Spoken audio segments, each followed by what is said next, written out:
And on this Saturday, we're staying at Saratoga. We've got an ace horse field in the Whitney, and a lot of horses that ran in the Stephen Foster are running it back. And we will try to pick some winners, as I think Magnitude in the Foster is the last one I got right. Have you got one right as we've been predicting all these? Came in second. You're over? I came in second, I believe, but yeah. You're over? No wins yet. I didn't officially pick Napoleon Solo. I did talk about how I thought he was going to be a contender in the Preakness, so I can't officially take credit for that. But yeah, I did take Magnitude. So at least of all the horse races we've broke down, I've picked one winner. You need to get on the board. I feel like we'll be on the board after this one. I think the Whitney is. I'll break the streak here at the Whitney. But we do need to get started with the Whitney breakdown. In the one hole, starting on the rail, it is Magnitude. 9-5 on the morning line. Jose Ortiz remains aboard. It's won 4 straight. I mean, this horse, he's just, you talk about horses trending. This is a horse that's trending. Yeah, no, and we talked about that back when he ran in the Foster. Like, he was coming in as the hottest horse in that race against a pretty good field. And I think once again, it's the same thing. You know, he obviously won the Foster, so he stays hot. You mentioned he's won his last 4. Including, the Foster, but also that Dubai World Cup where he beat Forever Young. And he won a couple other stakes races as part of those 4 as well. So, I mean, also in his last race in that Foster, he ran his best Equibase speed figure of a 116. So he's in good form right now. He's going to try to set the pace. I mean, it's what he does. He's going to try to get out fast. Problem is there's some other horses in this race that will also try to set that pace. So he's going to get pushed. So if he gets pushed a little too much, maybe that could spell some trouble. But yeah, he's coming in as a hot horse, and I think he's definitely got a chance to win this thing. Well, you talk about the 116 or the 116 Equibase figure, 110 on the Brisnet in that win in Stephen Foster. Like, let's not forget, he broke through the gate at the start. Oh yeah, that's right. They had to and he had to be reloaded, and he still put up that performance. And to me, that adds even more quality to it. He's got Jose Ortiz aboard, who is just as hot as jockey as there is right now on the circuit. You're right. Like, I do think this next horse that we're going to talk about, Nitrogen, the filly, is going to push the pace on him a little bit. So we'll see how he handles that. It's his first Saratoga appearance since the Travers last year, where he was defeated by 20 and a half or almost 21 lengths. 20 by and 3/4. Sovereignty. Yeah. So if you're looking for a negative, that potentially could be one, as he's never won at Saratoga. But this horse is 9-5 for a reason. Yes. And he is ranked number 1 in the NTRA polls as well. I mean, he's got to be a win contender. If he's not, then you really don't know horse. In the 2-0, it's Nitrogen, the filly, ridden by Johnny V, trained by Mark Cassie, going off at 4-1. If Nitrogen wins this race, she'll become the first female racehorse to win the Whitney since Personal Ensign in 1988. Your thoughts on Nitrogen? Yeah, I like this filly. 16 starts, has never finished outside of the money. So 16 starts, 8 wins, finished second 5 times, and then third 3 times. Finished first in her last race on June 5th at Saratoga in a grade 1, defeated fillies and mares in that one, and won by 12 and 3/4 lengths. So, a dominating performance the last time out. This filly's 3 for 3 on the dirt at Saratoga, so she's going to be right at home. She's going to try to press that pace with Magnitude, which, if Magnitude doesn't like it, then, Nitrogen's going to be right there to take it over. So, had a career best 117 Equibase speed figure in that June 5th race that I just mentioned, which is slightly faster than Magnitude's best. The only negative I see here is Jose Ortiz has ridden Nitrogen in 14 consecutive starts and has opted to ride Magnitude. So this is going to be John Velasquez's ride, something that maybe Nitrogen's not familiar with that jockey. Could be a problem, but I think this horse is good enough to overcome that. Definitely a win contender. Yeah, a lot of jockey changes in this race because, like you said, Jose Ortiz opting to ride Magnitude, which I think is the obvious decision there. Correct. It is the Coming right off of choice. Nitrogen, so Johnny V jumps aboard a Nitrogen, and then Johnny V is riding Nitrogen, so Manny Franco's aboard Antiquarian. So a lot of changes with the jockeys. Like you said, like this horse is finishing the money every single time out. Now, the majority of those are against fillies and mares. So now we're running against the boys. How will this horse perform against the boys? And I am so excited just to see how she does. If it wasn't trying to go head to head with Magnitude, like one of the better front racing horses that are out there, I would say this horse has a chance. I don't know. I don't think it can go toe to toe. It's hard to over. 3 for 3 at Saratoga. 3 for 3 for Saratoga just too. Won by 12.5 or 12 3/4 lengths. You're gonna tell me it's not a win contender? They can't all be win contenders. They're not all win contenders. They're not. And there's no doubt this horse can win the race. It has the speed figures to do it. And if it does it, I think it'll be a great story. I just think, I don't know. I think there are other horses that I would rank above Nitrogen as having the second or third best chance to win behind Magnitude. So I think you got to include it in your tries and your supers, but I don't know if Nitrogen is the win contender. It's tough to leave her out. I will say that. In the 3-0, it's Antiquarian, ridden by Manny Franco, as we just said, trained by Todd Pletcher, going off at 10-1. Your thoughts on Antiquarian? Yeah, like we talked about Magnitude coming in as like a hot horse, and we've got Antiquarian here coming in is not just it's kind of a cold horse, I guess, if you maybe like a lukewarm-ish, not hot at all. So struggled in the last 2 races, finished 4th on July 4th in the Grade 2 Suburban Stakes, and then finished 4th on June 6th in a Grade 1 Metropolitan Handicap, where, I mean, it did go up against Nysos and Journalism in that Metropolitan, so both really, really good horses. But, lost in those 2 races by a combined 17 1/4 lengths, finished 8th last year in the Breeders' Cup Classic. So, when it's going up against quality horses, it doesn't seem like it's usually coming out on top, except for one time last August in the Grade 1 Jockey Cup when it beat Sierra Leone and White Abarrio. But that was a long time ago, about a year ago. So ever since then, kind of been struggling a little bit. Top speed figure is a 113. It's going to be a stalker, so it's going to have to run down some pretty quality horses out front, and the 2 that we just talked about. And, Manny Franco's on board, first time riding in, as you mentioned, with John Velasquez opting to ride Nitrogen instead. So I think that's all you need to know is John Velasquez thinks Nitrogen's a better horse. I think Nitrogen's also a better horse, as well as some other horses here. I don't really see this horse factoring in. I've got it as a toss. See, I think this horse is going to be a little more off the pace in this race, potentially, because I just think it's going to be so fast up front. Yeah. Did get off to like he stumbled a little bit in the Suburban Stakes, and that kind of put him behind the 8 ball. Now, look, he still finished, 11 lengths back in 4th place. So it's not like he was passing a ton of horses there at the end.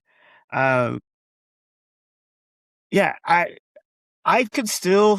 this horse is going to go off at 10-1 or worse. And I do think this, value. It's just, I think there's some value here. This horse isn't going to win the race, but I could see it potentially finishing 3rd or 4th to help, get that try or get that super price up. But it's not a win contender, but I'm putting it in my tries and my super. Ford Steel going off in the 4-0. Ridden by Michael Husbands, trained by Safi Joseph. The owners is C2 Racing Stable, which also is the same owners of White Abarrio. And this horse, I don't think really has any chance at all, and is strictly in here to be a rabbit to try to help set up the pace for White Abarrio. So if you got anything to add to that, but this horse has no chance to win or finish in the money. it's trying to set up White Barrio. That's, you're spot on. It's the only reason this horse is in there is to just try to wear Magnitude down, get up there to just try to run him out a little bit. So no, this horse doesn't have a chance. And we just talked about the Suburban Stakes. He finished 5th in that one in his last race behind Antiquary. And yeah, no, I've got this as a toss. And then we move to the other horse from that stable, White Barrio, ridden by Irad, trained by also Saffie Joseph. Coming off a really disappointing 4th place finish in the Stephen Foster. This horse has just been kind of, you don't know what you're going to get.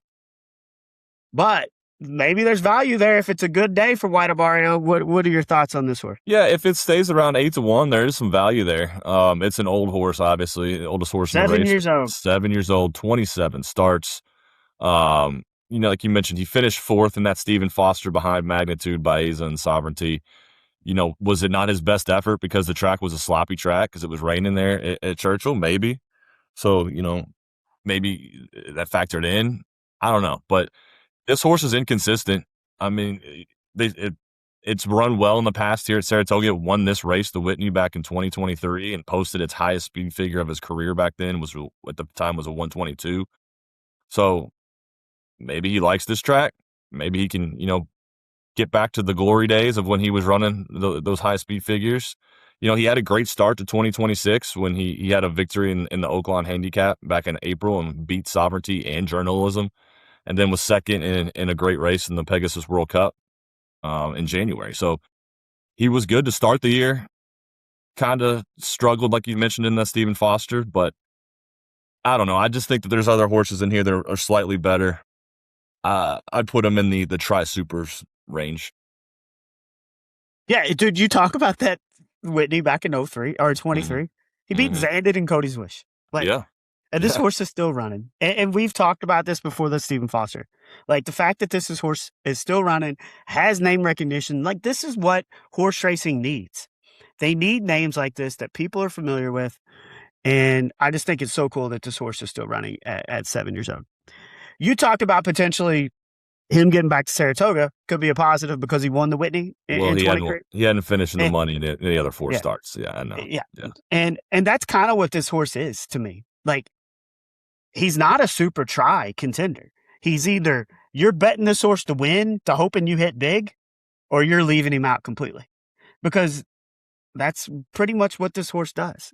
You don't know what you're going to get. I think because his name recognition is what it is, I think he could go off a little higher than 8-1. It might be closer to 6-7-1.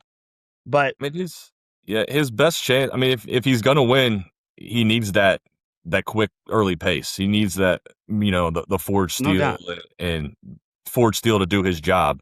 I mean, that's what Forge Steel's in here to do, is to help White Barrio, and he needs Forge Steel to do his job. So if he does, then I think he has a chance. And with those odds, it's worth him a win bet.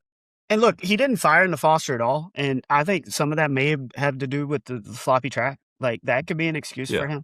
Right. So this horse, it's such a cool horse, and you just never know what you're going to get. Like, I think it's worth, if he's 8-1, it's worth a $10 win bet just to see what happens.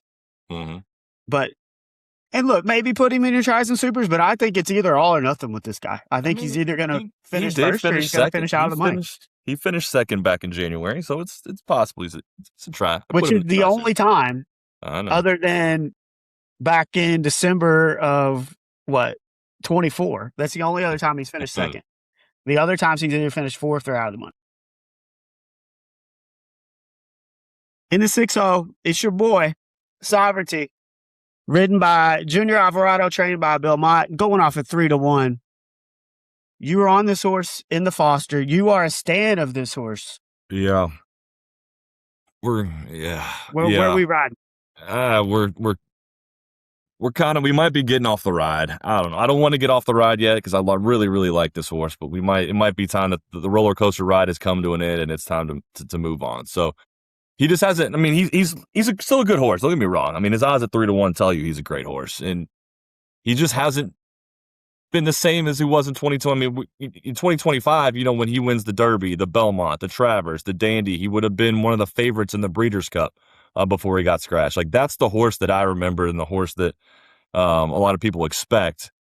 And then when you look at his first two starts of 2026, and he's, finishing third in the Foster, and he finished second back in April in the Oaklawn to White Barrier. So he's losing to these horses that he's going up against, these, three other horses that are in this race, and he's lost to all of them in 2026. So I might be getting off the ride. I don't think he's going to win this thing.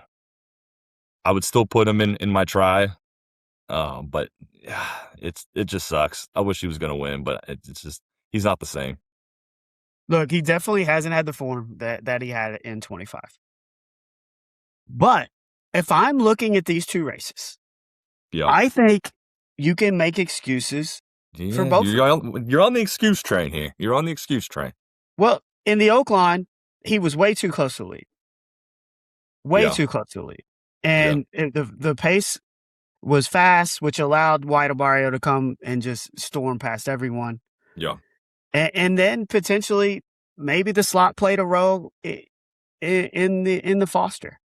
Now, there's other horses, three other horses that also ran in the slot in the Foster. I know, and this horse has ran on the slot before. He won the Derby in the slot. Correct. So if you just look at his speed figures, he's better than every horse in this race, even magnitude. If you just break it down consistently for his entire career. And I mean, do you think he'll go off at 3-1? Yeah. I just think that everybody just knows he's the Derby winner. He's, the Belmont winner. I think the name is going to make his odds probably lower than they probably should be, but. Well, and also the last 3 times he's won on this track. So I think it's odd because you're jumping off when he's going back to a track that he loves, because I potentially think this is where you would jump on Sovereignty. I'm just looking at the last 2 races, and he's losing to these other horses that are in this race. And his speed figures, although, like you said, they're still good, like they're just not up to where they were, last fall, last summer. Yeah, the last 3 times he's won have all been on this track. And the pace is going to be a little faster, which I think could set up for him because magnitude's going to get pressed a little bit. Now, I am a fan of horses on the lead. Like, as a handicapper, I like that because it takes out any kind of trouble, takes it out of the equation. Right. So probably would make me lean magnitude, but I do think Sovereignty can win this race. So you're putting him as a win contender. Okay. In the 7-hole, we have Tistastic, trained by Tyler Gaffalione, or ridden by Tyler Gaffalione, trained by Steve Asmussen. 30-1. And I think for good reason. Can this horse get in the money? It's a closer. Could have gotten the money. It all comes down to the pace again. If it's a fast early pace, it could help him get into the tri-supers as he's, running by some horses late. But other than that, I mean, I don't think he gets, up to the win category or even in an exacta category. So I would keep him in a tri-super if you have him in there at all. His speed figures, best speed figures are 105, which is just not comparable to some of these other horses. He finished third in his last race, the Suburban Stakes, where he did beat Antiquarian and Fort Steele, who were in this race. But yeah, finished 10th in the Derby. His other 2 stakes races last year after the Derby, he finished 9th and 10th. So when he's running against some quality competition, it just doesn't go his way. So no, I'm not even going to put him in the tri-super. There's a potential he gets there, but no, I've got him out. Yeah, I just don't. If you just match this horse's resume up with everybody else, he doesn't belong in this race. And I don't care if he's 50-1. I don't think I'm putting him in my tries or supers. Now, look, if the pace completely collapses, am I going to feel like an idiot if he finishes 4th and I don't have him in my supers? Yeah, probably. But I just at 30-1, it's worth it. I think for 30-1, if you're going to try to win some money, it's worth maybe throwing something on there. It's maybe, but maybe, like, I don't know. It's just, there's 2 horses in this race that don't belong. Yeah. And he's one of them. Correct. could I be talked in and be like, look, it's worth a shot, just throwing him in third and fourth potentially? But I don't even see him finishing that high. In the 8 hole, it's Baeza going off at 7-2, ridden by Flavian Pratt, trained by Bill Mott. Like, this horse just can't figure out how to get out of the gate, and then rallies late to finish in the money for the most part. Is just 2 for 11 in his career. But I still think a lot of people are fans of this horse. I mean, it's hard not to be a fan of the horse. Like you said, you got to get out of the gate, man. Like the last 3 races, he's struggled to get out of the gate. And then you're looking at the finish line and he's charging past everybody. And if the races were just a little bit further, he probably would win. So if he can get off to a good start, then yeah, he maybe has a chance, I think, of breaking this, reputation of being such he's so close, like the but what ifs. And so, like his right, like that last race against Stephen Foster, when he lost the magnitude. I mean, he was the fastest horse down the stretch. So yeah, I mean, he's always there. He's always there. Yeah, his best speed figure came in the Foster when he posted a 114. So if he can duplicate that again and have another great effort like that, I mean, he's got a chance. He's got a chance. I mean, we were there on Oaks Day in the Alishiba where he did the same thing. Yep. And had a bad start and rallied flying down the lane to get to third. And I do think this is a good horse, but I don't know how you can trust it to get out of the gate and to beat horses of this magnitude. There's no way, like at 7-2, there's no way I'm taking Baeza at 7-2 on the morning line when I can get the opportunity at 3-1. There's just no way. No, I would agree with that. Yeah. And I would like to see this horse win a race. And I think he has the ability to do it. But the only graded stakes horse this horse has won in his career is the Pennsylvania Derby. And he did beat Magnitude in that race. But I just think 7-2 is too high for a horse that's won 2 times in 11 tries that struggles to get out of the gate. Now, do I think that I think he'll finish in the money because that's what he does? Yeah, definitely. I would definitely have him in your try. Definitely. But I just can't trust this horse, especially when he's that close to what Sovereignty's line is. And it'll be interesting to see what they go off at. But you got to include him because he figures out a way to finish at the end. And he's done it every race except for the Classic, where he's finishing the money. And I mean, that race, look, he's just up against like horses that he's not going to beat, and Forever Young and Fierceness. But you got to have him in your tries and your supers. But I don't think Baez is a win contender. So what you want to do? Top 4? Yeah, we. I've got 4 in mind. Yep. All right, what you got? I guess we're starting with like who we think's winning. Is that what we're gonna go with? Do your top? 1 through 4. Do your 1 through 4. I got Magnitude on top. He's gonna get out quick. In just his most recent results. I mean, he's just coming in as, he's probably gonna win Horse of the Year if he can win this race. So he's coming in hot. He's gonna get out front. I think he stays there. Like kind of a Stephen Foster-esque kind of run from him. So give me Magnitude out in first. After that, the next 3, it gets close. Give me Sovereignty second, Nitrogen in third, and Baeza fourth. And I could switch Baeza and Nitrogen, but those are my top 4. I'm going to flip it on you. Okay. I don't think Sovereignty's done. Okay. And I think Nitrogen and Forge Steel are really going to push the pace on Magnitude. I think he's going to fight. Yeah. I think he's going to fight like hell down the stretch, but I think Sovereignty's going to get him. I think this is where Sovereignty, back at Saratoga, gets back in the winner's circle. Okay. So I'm going Sovereignty up top, Magnitude second, Baeza in third because that's what Baeza does. And then I'm going to go Antiquarian, rounding him up in the super to finish him fourth. It'll give you a little bit of a price. I think this horse can do it. I think his numbers I mean, he's are finished better than 10-1. well, yeah, he's finished 4th in his last 2 races, so you putting him at 4th, yeah. But you're So off Nitrogen, who's never finished outside the money. yeah, you got to be off somebody. I mean, And that's one to be off of when in 16 starts they've been in the money 16 times. well, you've been in the money 16 times when she's racing against fillies and mares, and now she's going against boys.